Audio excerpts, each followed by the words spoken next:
Hello दोस्तों, जैसा कि आप सब जानते हैं कि लुसेंट सामान्य ज्ञान का सीरीज स्टार्ट हो चुका है। मैंने मौर्य वंश से स्टार्ट किया था, जिसमें मैंने मौर्य वंश के संस्थापक चंद्रगुप्त मौर्य और उनके उत्तराधिकारी बिंदुसार के बारे में बताया था। बिंदुसार का टोटल 101 पुत्र था, जो 101वां पुत्र था अशोक था। बिंदुसार को हम लोग अमित्रोघात के नाम से जानते हैं, जिसका अर्थ होता है दुश्मनों को मारने वाला। क्या होता है? दुश्मनों को मारने वाला। अब उसके बाद हमको पढ़ना है सम्राट अशोक के बारे में। तो चलिए हम लोग वीडियो को स्टार्ट करते हैं। आपको पूरा कंप्लीट लुसेंट का सॉल्यूशन मिलेगा। पहला प्रश्न आपके सामने में है, बिंदुसार का उत्तराधिकारी अशोक महान हुआ। हम लोग जानते हैं राजा बिंदुसार के बाद गद्दी पर कौन बैठा? अशोक बैठा। और कब बैठा? 269 ईसा पूर्व में बैठा। मगध की राजगद्दी पर बैठा। दोस्तों, मगध उस समय पाटलिपुत्र की राजधानी थी। मगध किसकी राजधानी थी? पाटलिपुत्र की। आप ये बात याद रख लीजिएगा। अशोक के माता का नाम पूछेगा क्या था? तो शुभद्रांगी था। क्या था? शुभद्रांगी था। और पूछेगा कि यह बात हमको कहाँ से पता चलता है? तो दिव्यावदान के अनुसार एक ग्रंथ है, इनसे हमको पता चलता है। राजगद्दी पर बैठने के समय अशोक अवंती का राज्यपाल था। अब मैं कुछ कहानी आपको मैं सुनाता हूँ। सम्राट अशोक का पूरा नाम था सम्राट देव नाम प्रियदर्शी, प्रियदर्शनी उज्जैन, करमोली चंद्र अशोका, अशोक वर्धना अशोक। तो इसको पहली बार जो था उज्जैन का राजा बनाया गया था। कहाँ बनाया गया था? उज्जैन का राजा बनाया गया था। दोस्तों, उज्जैन जो था ये महाजन पद काल का एक जगह था, जिसकी राजधानी कहाँ हुआ करता था? अवंती। अवंती की राजधानी कहाँ हुआ करता था? उज्जैन। तो इसलिए हम लोग अशोक को क्या कहते हैं? सम्राट देवनाम प्रियदर्शनी उज्जैन के नाम से जानते हैं। क्वेश्चन पूछेगा प्रियदर्शनी उज्जैन हम लोग किसको कहते हैं? तो आपका आंसर आएगा सम्राट अशोक। चलिए आगे की ओर हम लोग बढ़ते हैं। तो जैसे हम आगे की ओर बढ़ते हैं तो अगला प्रश्न आपके सामने में है, मास्की, गुर्जरा, नेत्तुर और उडगोलम के लेखों में अशोक का नाम अशोक मिलता है। पूछेगा ऐसा कौन कौन सा अभिलेख है जिसमें अशोक का नाम अशोक मिलता है? मास्की, गुर्जरा, नेत्तुर, उडगोलम, इन सभी लेखों में अशोक का नाम क्या मिलता है? अशोक मिलता है। चलिए, अशोक का इतिहास में मुख्यतः उसके अभिलेखों से ही ज्ञात होता है। दोस्तों, ये अभिलेख क्या होता है? अब मैं आपको अभिलेख के बारे में बताता हूँ। दोस्तों, ये अभिलेख को 3 भाग में विभाजित किया गया है। कितने भाग में? 3 भाग में विभाजित किया गया है। पहला को कहते हैं शिलालेख, दूसरा को कहते हैं स्तंभ लेख, तीसरा को कहते हैं गुहालेख। और कोई चीज़ अगर पत्थर पर लिखा मिल गया तो उसको हम लोग कहेंगे शिलालेख। अगर कहीं दीवार पर कोई चीज़ लिखल मिल गया तो उसको हम लोग कहेंगे स्तंभ लेख। अगर कहीं गुफा पर लिखा मिल गया इसको कहेंगे गुहालेख। तो उम्मीद करते हैं कि आपको शिलालेख, स्तंभ लेख और गुहालेख के बारे में समझ आ चुका होगा। और कुछ इतिहासकार, भंडाकर जैसे इतिहासकार ने अभिलेखों के आधार पर ही अशोक का इतिहास लिखने का प्रयास किया है। आप ये बात याद रख लीजिएगा। और मैं कुछ अशोक का प्रमुख शिलालेख और उनके स्थान और उनसे संबंधित राज के बारे में बताऊंगा, जो आपके एग्जाम में काफ़ी बार पूछा जाता है। तो चलिए, पूछेगा आपसे शहबाज गढ़ी का अभिलेख कहाँ है? तो आपको बताना है पेशावर में है। कहाँ है? पेशावर में है। दोस्तों, अभी पेशावर कहाँ पड़ता है? पाकिस्तान में है। मानसेहरा का अभिलेख पूछे कहाँ है? तो हजारा में है। ये भी कहाँ पड़ता है? पाकिस्तान में पड़ता है। कालसी का अभिलेख पूछे कहाँ है? उत्तराखंड में है। गिरनार का अभिलेख पूछे कहाँ है? गुजरात में है। याली तथा याली का अभिलेख पूछे कहाँ है? तो उड़ीसा में है। आप ये बात याद रख लीजिएगा। चलिए, और कुछ प्रश्न की बात हम लोग अगर करें, भराऊ अभिलेख में अशोक ने स्वयं को मगध का राजा बताया है। अगर आपसे क्वेश्चन पूछे कि ऐसा कौन सा अभिलेख है जिसमें अशोक ने स्वयं को मगध का राजा बताया है, तब आपका आंसर क्या होने वाला है? तब आपका आंसर होने वाला है भराऊ अभिलेख। चलिए, अगला प्रश्न है, पुराणों में अशोक को अशोक वर्धन कहा गया है। अच्छा, पुराणों में कौन पुराण? तो वायु पुराण में। कौन पुराण में? वायु पुराण में अशोक का नाम क्या मिलता है हमको देखने को? अशोक वर्धन। क्योंकि अशोक का पूरा नाम क्या था? सम्राट देवनाम प्रियदर्शी, प्रियदर्शनी उज्जैन, करमोली चंद्र अशोका, अशोक वर्धना अशोक। तो आप इतना बात याद रख सकते हैं। तो ये वायु पुराण में ही हमको अशोक वर्धन का पता चलता है। चलिए आगे की ओर हम लोग बढ़ते हैं। अगला है, अशोक ने अपने राज अभिषेक के 8वें वर्ष बाद लगभग 261 ईसा पूर्व में कलिंग पर आक्रमण किया और कलिंग की राजधानी, दोस्तों काफ़ी इंपॉर्टेंट प्रश्न यहाँ पर आ गया। कलिंग की राजधानी पूछेगा उसमें कहाँ था? तोसली था। कहाँ था? तोसली था। तोसली पर अधिकार कर लिया और अशोक ने कलिंग पर आक्रमण किया था। ये काफ़ी इंपॉर्टेंट प्रश्न है, काफ़ी एग्जाम में पूछा गया है। इस बात की जानकारी पूछेगा अशोक का हमको कौन सा शिलालेख से मिलता है? तो आपको बताना है कि अशोक का 13वां शिलालेख से हमको पता चलता है कि अशोक ने कलिंग पर आक्रमण किया था। अशोक ने कलिंग पर आक्रमण इसलिए किया था क्योंकि कलिंग जो था उस समय हाथी और व्यापार के लिए फेमस था, जिस पर अशोक को लोभ लग गया था, जिसके कारण 261 बीसी में, कब? 261 बीसी में अशोक ने कलिंग युद्ध लड़ा। चलिए आगे की ओर हम लोग बढ़ते हैं। इतिहासकार, चलिए यहाँ से बढ़ते हैं। अशोक ने अपने राजाभिषेक के 8 वर्ष बाद लगभग 261 ईसा पूर्व में कलिंग पर आक्रमण किया और कलिंग की राजधानी तोसली पर अधिकार कर लिया। ये बात मैंने अभी जस्ट बताया। ये इस बात का उल्लेख हमको अशोक के 13वें शिलालेख से पता चलता है। और इतिहासकार है एक प्लिनी, वो क्या कहता है, इतिहासकार प्लिनी का कथन है कि मिस्र का राजा फिलाडेल्फस टॉलमी सेकेंड ने पाटलिपुत्र में डायनिसियस नामक एक राजदूत भेजा था। तो आप ये भी बात याद रख लीजिएगा। चलिए आगे की ओर बढ़ते हैं। अशोक के प्रमुख शिलालेख एवं उनमें वर्णित विषय। तो अशोक के कुछ किए गए कार्य जो उनके शिलालेख में से हमें पता चलता है, तो चलिए जानते हैं कौन कौन सा है। कुछ इंपॉर्टेंट बातें को हम लोग जान लेते हैं। पहला, अशोक के शिलालेख में, पहला शिलालेख में बताया गया है कि पशु बलि की निंदा की गई है। किसका निंदा किया गया है? पशु बलि की निंदा किया गया। दूसरा, मनुष्य व पशु दोनों चिकित्सा व्यवस्था का उल्लेख है। मतलब अशोक के समय में क्या था कि मनुष्य और जानवर दोनों के लिए चिकित्सा व्यवस्था था। मतलब दोनों, अगर आदमी बीमार पड़ता है तो डॉक्टर के पास जाता है, तो दोनों का इलाज कराने के लिए चिकित्सा व्यवस्था था। लेकिन दोस्तों शुरुआत में जो अशोक था वो ब्राह्मण धर्म को मानता था। कौन सा धर्म को मानता था? ब्राह्मण धर्म को मानता था। जब वो ब्राह्मण धर्म को मानता था तो अशोक जो था शुरुआत में ये अच्छा आदमी नहीं था, क्योंकि इन्होंने अपने 99 भाई को मार के गद्दी पर बैठा था। और अशोक जो था, अशोक इसको हम लोग करमोली चंड अशोक के नाम से भी जानते हैं। किस नाम से जानते हैं? करमोली चंड अशोक के नाम से जानते हैं। चंड मतलब चंडाल। क्योंकि एक बार एक महिला ने दरबार में से पूछ लिया, मैं सच में बदसूरत हूँ? तो कहा कि हाँ, आप सच में बदसूरत हैं, देखने में आप अच्छे नहीं दिखते हैं। उन सबको जला के मार डाला था। तो पहले बौद्ध धर्म अपनाने से ये पहले की घटना है। तो अशोक पहले अच्छा इंसान नहीं था, लेकिन बौद्ध धर्म अपनाने के बाद में वो अच्छा इंसान बना। चलिए और कुछ भी बात है। अशोक का दूसरा शिलालेख कहता है मनुष्य व पशु दोनों चिकित्सा व्यवस्था का उल्लेख है। चलिए तीसरा कहता है 5वें वर्ष के उपरांत दौड़ पर जाए। इसमें सातवां और 8वां इंपॉर्टेंट है। चलिए अशोक का 7वां और 8वां अभिलेख काफ़ी इंपॉर्टेंट है, इसको याद में रख लीजिएगा। इसमें अशोक की तीर्थ यात्राओं का उल्लेख है। पूछेगा अशोक का कौन सा अभिलेख में तीर्थ यात्राओं का उल्लेख है? तो 7वां और 8वां अभिलेख में तीर्थ यात्राओं का उल्लेख है। चलिए 13वां, अभी भी मैंने आपको बताया था, अशोक के 13वां अभिलेख में कलिंग युद्ध का वर्णन है एवं अशोक के हृदय परिवर्तन के बाद कहा गया है कौन युद्ध में? कलिंग युद्ध में।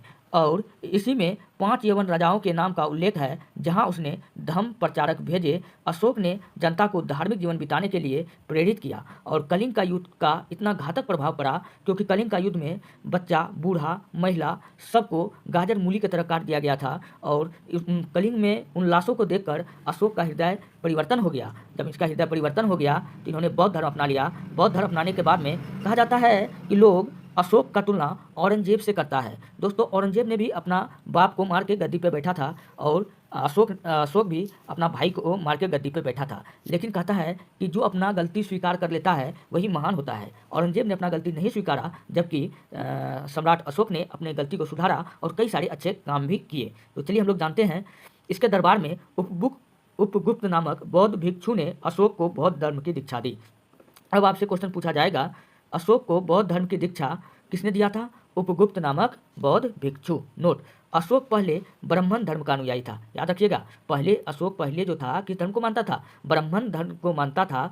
और ये बात का पता हमको चलता है कलहन के राजतरंगिणी।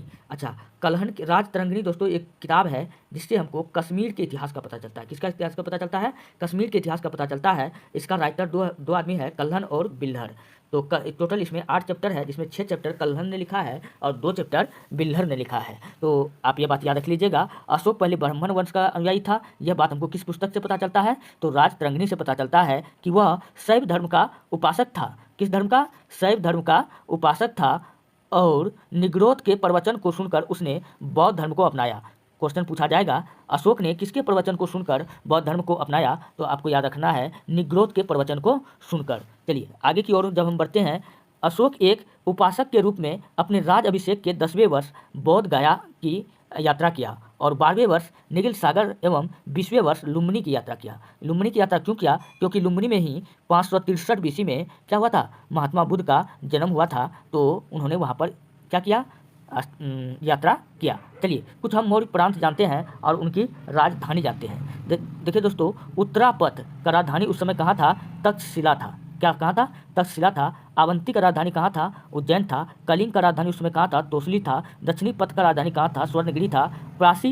यानी पूर्वी प्रांत का राजधानी कहाँ था? पाटलिपुत्र था। मैंने इसको भी बता दिया। चलिए मैं आगे की ओर बढ़ता हूँ। अशोक ने आजीविकों को रहने हेतु बराबर की पहाड़ियों में 4 गुफाओं का निर्माण कराया था।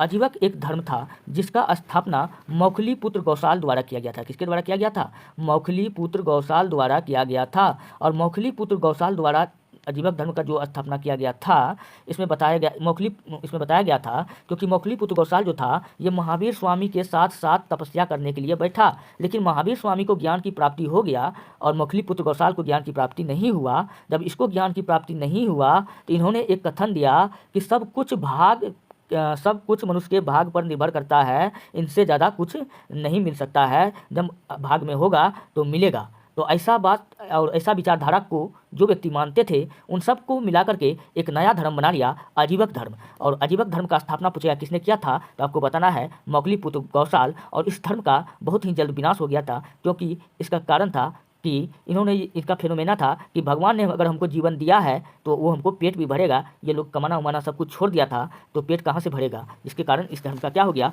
विनाश हो गया। चलिए हम लोग आगे की ओर बढ़ते हैं। अशोक ने आजीविकों को रहने के लिए बराबर की पहाड़ियों में 4 गुफाओं का निर्माण कराया। कितना गुफाओं का निर्माण कराया था? 4 गुफाओं का निर्माण करवाया था, जिनका नाम फटाफट आप याद रख लीजिएगा। जैसे मैं याद रखता हूँ वैसे आप याद रख लिए। कर्ज, चौपार, सुदामा तथा 20 झोपड़ी। कौन कौन? कर्ज, चौपार, सुदामा तथा 20 झोपड़ी, ये 4 प्रकार का था। अशोक के पौत्र मतलब क्या होता है? पोता होता है। अशोक का जो पोता था दशरथ, अशोक का पोता का नाम क्या था? दशरथ ने आजीविकों को नागार्जुन गुफा प्रदान किया था। तो क्वेश्चन पूछेगा अशोक का पोता दशरथ ने आजीविकों को कहाँ का गुफा प्रदान किया था रहने के लिए? तो आपको बताना है नागार्जुन का गुफा को प्रदान किया था। आप ये बात याद रख लीजिएगा। चलिए आगे कुछ महत्वपूर्ण प्रश्न है। अशोक के 7वें स्तंभ लेख में आजीविकों का उल्लेख किया गया है। पूछेगा आजीवक धर्म का उल्लेख अशोक के किस स्तंभ लेख में किया गया है? तो आपको बताना है 7वें में किया गया है, तथा महामंत्री तथा आजीविका के हितों का ध्यान में रखने के लिए कहा गया है। चलिए आगे की ओर हम बढ़ते हैं। अशोक ने बौद्ध धर्म के प्रचार के लिए अपने पुत्र महेंद्र एवं पुत्री संघमित्रा को कहाँ भेज दिया? श्रीलंका भेजा। कहाँ भेजा? श्रीलंका भेजा। बौद्ध परंपरा अनुसार उनके लिपियों के अनुसार अशोक ने टोटल कितने स्तूप बनाए थे? 84,000 स्तूप का निर्माण कराया। ये मामूली बात नहीं था।